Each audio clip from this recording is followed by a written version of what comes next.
Breaking बातमी। राजीनाम्यानंतर धनंजय मुंडेंनी पहिला ट्विट केलेला आहे। धनंजय मुंडेंनी नुकताच राजीनामा सुपूर्द केला आणि या राजीनाम्यानंतर धनंजय मुंडेंनी पहिलं ट्विट केल्याचं सुद्धा आता समोर आलंय। धनंजय मुंडेंनी राजीनामा दिल्यानंतर हे मुंडेंची पहिली एक्स पोस्ट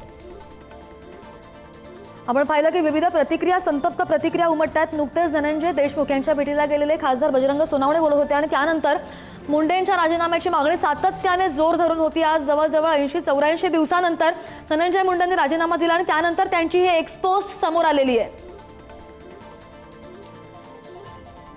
बीड जिल्ह्यामधील मस्सा चौकचे स्वर्गीय संतोष देशमुख निर्घृण हत्येमधील आरोपींना कठोरात कठोर शिक्षा व्हावी ही माझी पहिल्या दिवसापासूनची ठाम मागणी होती, असं वक्तव्य एक्सपोजमध्ये धनंजय मुंडे यांनी केलेलं आहे। काल समोर आलेले फोटोन मन अत्यंत व्यथित झालं असं सुद्धा धनंजय मुंडे म्हणतात। या प्रकरणाचा तपास पूर्ण झालेला असून आरोपपत्र न्यायालयात दाखल झालेलं आहे।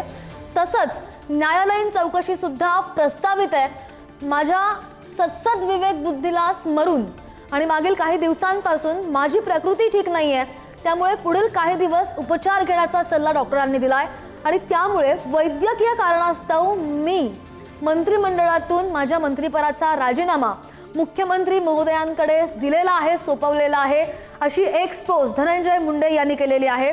माझ्या आजारीपणाचं कारण देत मी राजीनामा दिल्याचं सुद्धा आता स्वतः एक्सपोज करत धनंजय मुंडे यांनी म्हटलेलं आहे। धनंजय मुंडेंनी अखेर आज राजीनामा दिला। 2 ते 3 दिवसांपासून बऱ्याच चर्चा उफाळत होत्या आणि त्यानंतर धनंजय मुंडेंची राजीनामा दिल्यानंतरची ही पहिली एक्सपोज।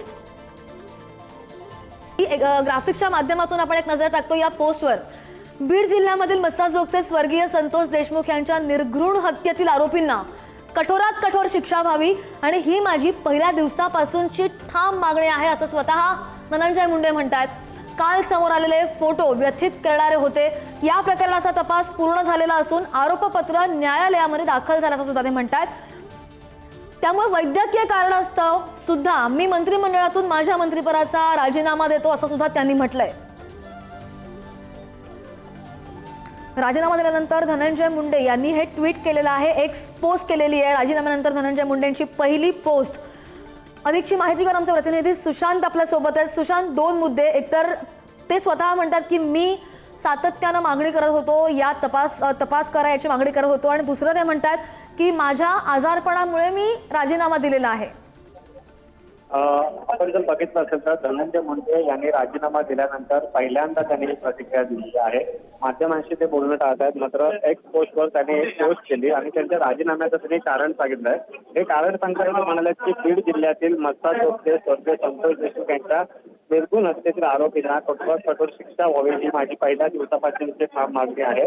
काल समोर आलेले फोटो पाहून तर मन अत्यंत व्यथित झालेलं आहे। काल जे रात्री फोटो आलेले आहेत त्यामुळे संपूर्ण महाराष्ट्रात देखील त्याबद्दल हळहळ व्यक्त केली जाते आणि एक संताप जो आहे तो मारेकरांबद्दल व्यक्त केला जातोय। धनंजय मुंडे यांनी देखील तोच उल्लेख केला। त्यानंतर ते आपल्या पोस्टमध्ये म्हणतात की या प्रकरणाचा तपास पूर्ण झाला असून आरोपपत्र न्यायालयात दाखल झालेले आहे, तसं न्यायालयीन चौकशी प्रस्तावित आहे। माझ्या सतत विवेक बुद्धीला स्मरून आणि मागील काही दिवसांपासून माझी प्रकृती ठीक नसल्यानं पुढील काही दिवस उपचार घेण्याचा सल्ला मला डॉक्टरांनी दिला आणि त्याचमुळे वैद्यकीय कारणास्तव मी मंत्रिमंडळातून माझ्या मंत्रिपदाचा राजीनामा मुख्यमंत्र्यांकडे सोपवलाय, असं त्यांनी आपल्या एक्स पोस्टमध्ये म्हटलंय। आपण पाहिलं असेल तर मागील 2 महिन्यांपासून खरं तर धनंजय मुंडे यांच्या राजीनाम्याची मागणी होत होती, मात्र अखेर 2-2.5 महिन्यानंतर धनंजय मुंडे यांनी आज मुख्यमंत्र्यांना त्यांचा राजीनामा सोपवलेला आहे।